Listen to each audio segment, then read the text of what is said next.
I'm Creative Dave, and I'm all about helping people be more creative. So, during the time of quarantine, we'll do that from my home office.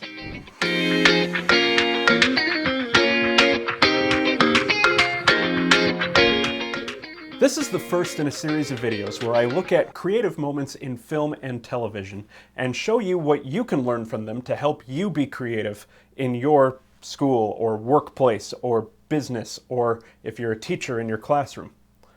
In order to do that, we need to look at the creativity formula, which is this. Creativity equals psychological safety plus curiosity plus divergent thinking. So to show you what each of these three elements are, we'll take a look at different movies and television shows, show you all of these elements in action. Here we go. That's our show, everyone. The first film I want to talk about is Late Night, the story of a struggling late-night comedy show starring Emma Thompson and Mindy Kaling. How would you describe Molly? She said I was the vibrant splash of color on the gray canvas of our writing staff. I mean... Let's take a look at that writing staff. If I may, I just want to say it is... Now, at the beginning of this film, the writer's room is a bad example of creating psychological safety. Now, psychological safety doesn't mean coddling, okay? But let's take a look at some of the interactions in this room. Tom? I'm Tom. I write the monologue. I'm actually the youngest monologue writer in the history of the show. No, I don't care. No? Okay. Do you know what? I'm not going to remember any of this, so here's what we're going to do. You're 1, 2, 3, 4. Hi, Catherine. Oh, Birdie, thank She assigns everyone a number and dehumanizes Okay, them. can we just get into it now and see if we can salvage anything worth taping? Ah, a little bit of Why ridiculing. would anyone care what your name is? Do none of you understand what is at stake here? I am being replaced as host of this show. It's not necessarily a bad thing to create pressure. You can be creative in high-pressure situations, and we'll look at that in a future video. But here's the most important part coming up. Okay, let's get going, everybody. 1, you're up. I have an idea entitled Hollywood Zoo. It's animals that look like celebrities. No. Or celebrities that look like animals. Can I? Okay. She's shooting down everybody's ideas right away. Fancy Pelosi? Celebrity fitted sheet folding challenge. Yeah, we worked on that together. It's where we have you and a celebrity race to fold a fitted sheet. You know what? Forget it. Can I just remind everybody here that the stakes could not be higher? 2, go. Psychological safety doesn't mean coddling. What it does mean is that a person should feel free to express their ideas without fear of reprimand. These are comedy TV writers, okay? They are supposed to be creative people. But because she's removed their psychological safety, there's not a lot of creative output happening here. No, we're not going to be doing that. Where's John Phillips? I want to hear his pitch. Why are we doing this? A great example of psychological safety is the TV show Parks and Rec. Now, I'm not talking here about Leslie's Ideas book, which I love and we'll talk about in a future episode. Look, I have ideas, Ron, okay? I have like 100 new ideas, but the point is the pressure is on. It's not Chris coming in and telling everyone how great they are. What part? How's the best municipal department in Pawnee? That's you guys. Come on, everybody, let's hustle. Let's get to the brainstorming. Yes, Ron, let's get to the Big brainstorming. ideas and we need them now. Who wants to go first? I propose that we take all the money we made from the Harvest Festival and return it to the citizens. So how much would that be per person? About 83 cents per household before postage. Are we done? Until now. The Pawnee Amphitheater. How much would that cost? Not that much. 200, 300 million. Right. Great. Luxury dog park. Do you want to tell us any more? Poodles only. No pooping. How about we just invest the money? Make 4% a year, set up a nice little nest egg for the city. April has not presented her idea. April? Psychological safety is being able to freely give ideas without fear of punishment, which is exactly what's happening here. But it has a downside. Just tell us what your idea is so I can go back to the Thunderdome. That's what I'm calling my tent. I'm really No one person can be a bottomless well of ideas. And you're letting them down. Take an hour, go clear your heads, and see if you can come up with a real idea that we can use. And also see if Great you're interested save. in contributing. Not everyone is comfortable in a group setting. So giving everyone some time to go brainstorm gives everyone time to think independently, and that's a great strategy. Really let him have it. Hi, welcome to McDonald's. May I take your order? Let's move on to curiosity. Curiosity is being able to notice your environment, pay attention to details. This helps you generate questions, which in turn helps you make connections, and it's these connections that help spur creativity. So here we see the film The Founder, which is the story of the early days of McDonald's. Here we see Ray Kroc, who at the time is a shake mixer salesperson, and he's visiting the first McDonald's.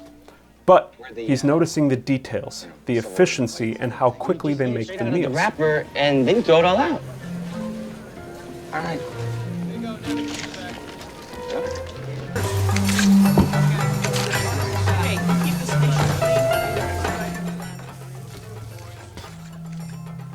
So he sits down with the McDonald brothers, who tell him their story.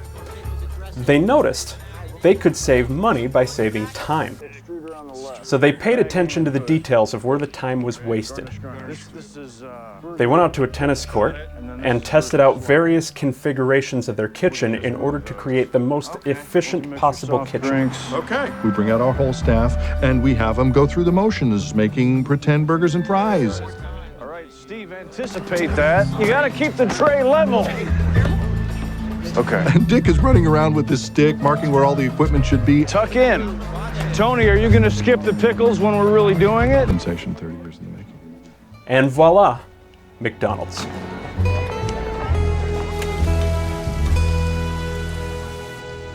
So that's our story. Curiosity is also a key element in cop or detective shows, like the series Psych. Now, Psych takes it to an extreme, who has the character of Sean Spencer, who basically pretends to be a psychic by being incredibly observant. It's in the light.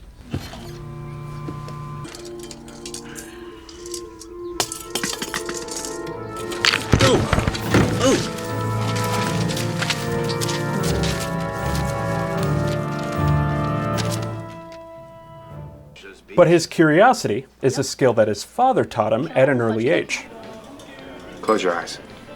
Dad, I don't want to... Now.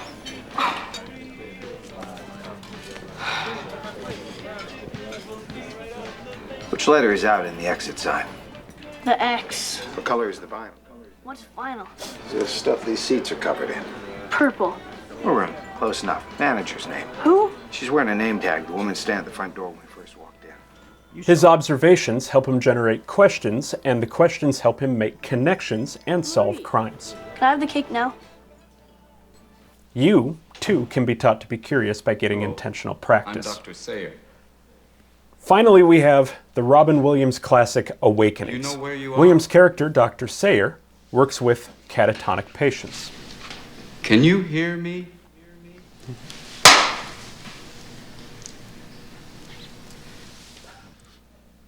Now remember, curiosity is the ability to notice your environment and make connections. So, let's take a look at what he notices and the connections he makes. In this scene, he notices the patient he's working with is protective of her glasses.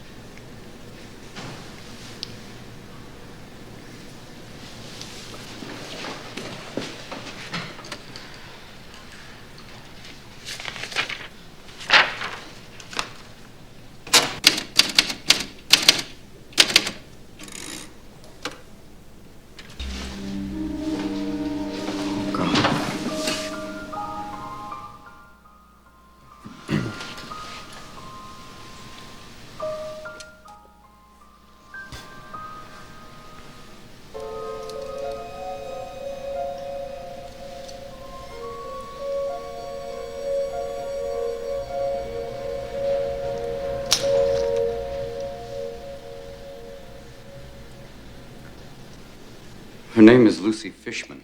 She was found This led to him making a guess about what they would do with the ball. She has no other living relatives, and they say she has always been as she is now, with no response or comprehension.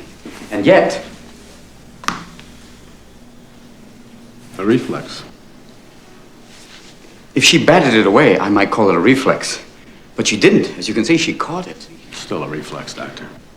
I'm sorry, if you're right, I would agree with you. It's as if, having lost all will of her own in which to act, she borrows the will of the ball.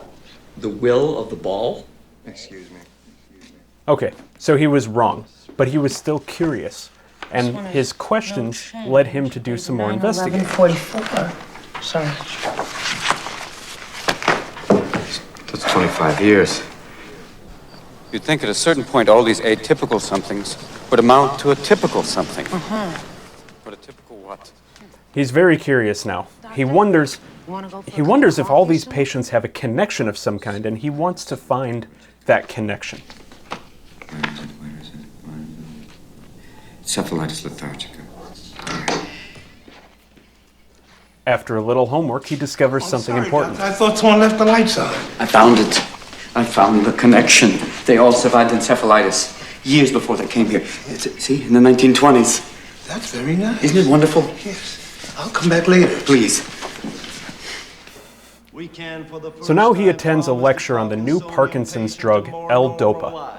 The nature of this drug makes him curious. Thank you. Yes, I'm very curious about this drug, and I wonder if you've come across anyone who might have had... Excuse me, Dr. Sayer. I'm curious if you've come across any patients with encephalitis. After I'm through, Dr. Sayer, if you wouldn't mind. His curiosity made a connection between the drug and his Do you patient. think a simple Parkinsonian tremor taken to its furthest extreme would appear as no tremor at all?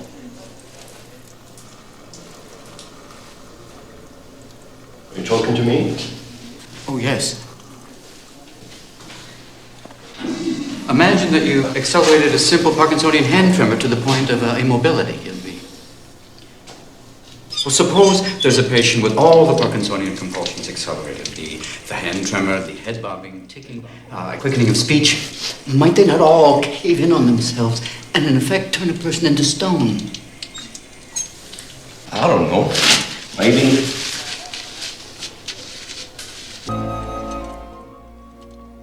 He begins to wonder if the same drug used to treat Parkinson's could also be used to treat his catatonic patients. This is an example of divergent thinking. Divergent thinking is the ability to make your mind go in many different directions. The word diverge means to go out. In this example, Dr. Sayer is wondering if there's a different application to the medicine. Divergent thinking could involve applying one tool in different contexts, like the drug L-Dopa, which eventually, although temporarily, awakens the catatonic patients. Now, as I was prepping for this video by watching Awakenings, I realized I could probably do an entire video just on this one movie alone, so I'm going to check back in a few weeks. Now, in the film The Martian, Matt Damon's character needs to make a fire in an environment where everything is fireproof.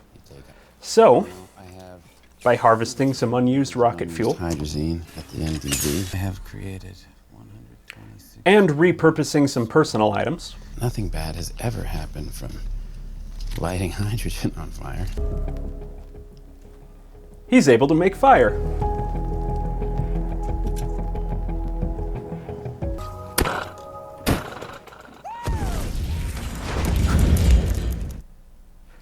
He just needs to tweak his formula a few times. So now there's this brilliant scene in Back to the Future Part 3, where Doc is thinking aloud about the many different ways they could get their time machine up to 88 miles per hour. We can simply roll it down a steep hill. No, we never find a smooth enough surface. Unless, of course, ice. We'll wait until winter, when the lake freezes over. Winter? Doc, what are you talking about? Monday, it's 3 days away. All right. Just let's think this thing through logically. We know it won't run under its own power. We know we can't pull it. But if we could figure out a way to push it up to 88 miles an hour, huh?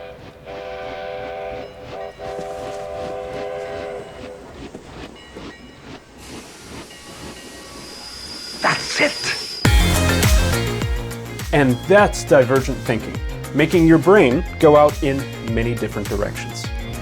And there you have it. the creativity formula as seen in film and television. For more ideas on how you can use the creativity formula in your school or workplace, check out my book, Creativity Boost. Or stay tuned for more videos in this series, or you could even book me to come speak to your school and workplace.